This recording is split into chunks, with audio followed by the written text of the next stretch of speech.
Listen up before you scroll past or nod along like just another person who hears a truth but forgets it by morning. The real issue isn't that life is unfair. It's that you keep allowing others to make it unfair for you. You know that tight feeling in your chest when someone speaks, and somehow you carry their judgment home with you. You find yourself grinding your teeth over little cruelties, replaying conversations like a broken record, waking up feeling poorer for what others have taken from you. That's not a sign of weakness. It's the permission you've given them. This is the lesson that cuts deeper than any insult. The world only has power over what you allow it to take. There are 5 types of people who will rob you of your life. Not by stealing things, but by taking your time, clarity, and dignity. They'll snatch away your peace and leave you with a cheap, loud anxiety. They won't give you a heads up. They wear ordinary faces. A Stoic might say, "Keep your guard where it counts." Marcus Aurelius taught us to say "not mine" to every action. Seneca reminded us that our soul is a fortress. And Epictetus, who lived in chains yet kept his mind free, would have chuckled at how easily we hand over our own shackles. Let's break this down. First up, we have the perpetual victim. This is the person who teaches you how to shrink yourself. They gather grievances like trophies, always looking for someone to admire them. They'll pull you back into the past, making it hard for you to envision a brighter future. When they talk, they're not after wisdom. They want witnesses. Their life story screams that suffering defines who they are, and they'll make sure you sign up for that narrative.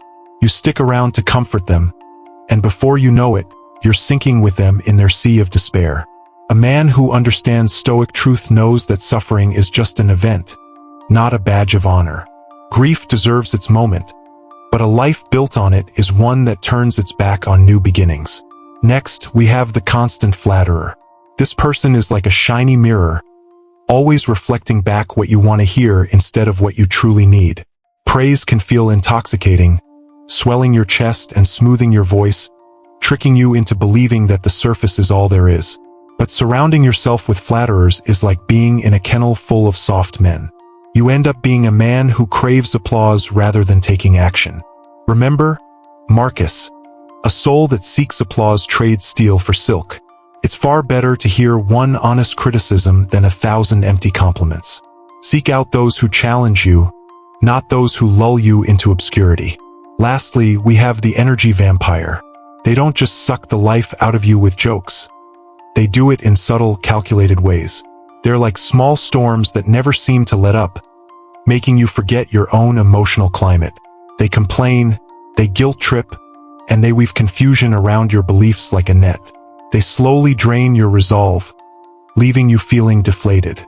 Epictetus once said, "It's not what happens to you, but how you react." He might also add that who you allow into your life is crucial. Close the flap. Your mind isn't a community center for everyone's drama. If someone can't handle their own heat, don't let them warm themselves at your resolve. Number 4. The false friend who's only around for their own gain. Not in terms of money, but in terms of advantage. They're there to witness your losses, turning them into gossip fodder. They might be hanging around in the hallway, but they vanish when the doors close. They'll cheer for your successes only when it serves their narrative. Seneca warned that a spoiled friendship is worse than being alone. At least when you're by yourself, your thoughts belong to you. Behind a cheerful toast, there might be a ledger where you're just a line item of benefit.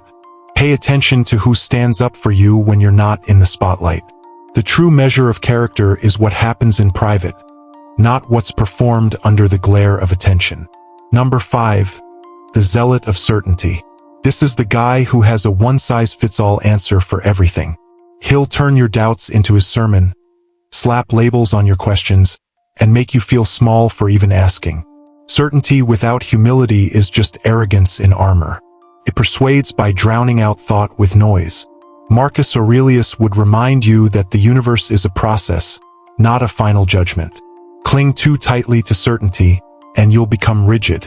Keep the curiosity of a learner, and you'll stay flexible and alive. The worst of these zealots will make you trade your rich, nuanced life for a flat line of doctrine.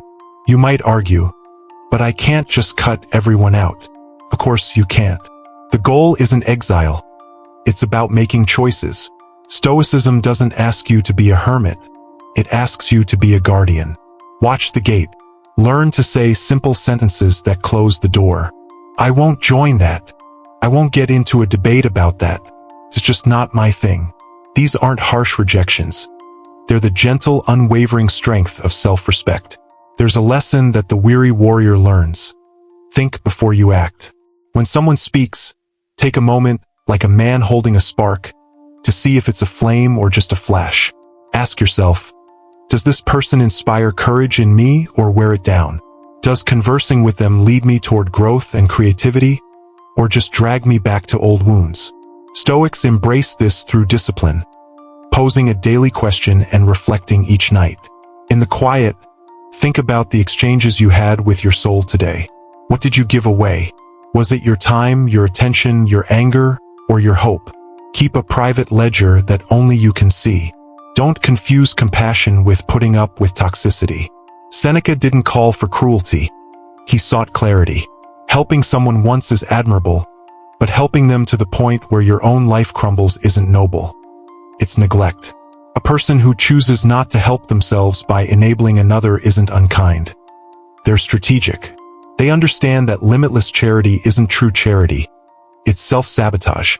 Yes, give, but don't create a support system for a broken habit. There will be guilt. Sometimes cutting ties feels like a blunt tool. But remember, guilt isn't a good advisor. Even if it's a familiar one, let it be a nudge, not a rule. If your heart races at the thought of letting go, think about what's really shaking, your actions or the fear of solitude. The Stoics remind us that solitude can be the best teacher we need. In those quiet moments, the noise fades away, your thoughts come together, and the true essence of who you are rises up, much like iron forged in fire. It's essential to set boundaries that act like armor. Speak words that may seem small but carry the weight of steel. Firmly say, "No, I won't be available then," and "I won't be the audience for that." Back those words up with action. Boundaries are the promises you make to yourself, and a person who breaks them is someone who has given in to convenience. Keep this in mind. You're not opting for comfort. You're choosing courage. Each morning, remind yourself, I will not give my peace to those who haven't earned it. Marcus Aurelius didn't wait for fairness. He created his own steadiness.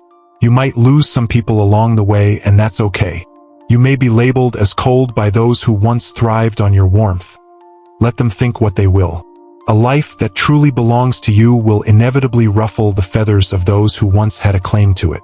Stay discerning. Stay in control. Cultivate a wealth that can never be taken from you.